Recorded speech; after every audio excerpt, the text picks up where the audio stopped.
আম্মা বলেন, পড় রে সোনা। আব্বা বলেন, মন দে।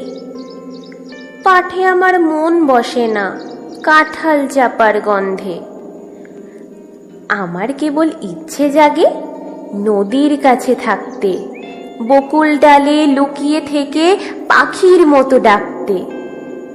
সবাই যখন ঘুমিয়ে পড়ে কর্ণফুলের কুলটায়, দুধ ভরা ওই চাঁদের বাটি ফেরেশতারা উল্টায়।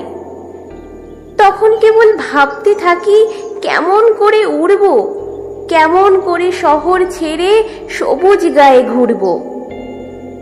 তোমরা যখন শিখছ পড়া মানুষ হওয়ার জন্য, আমি না হয় পাখিই হব, পাখির মতো বন্য।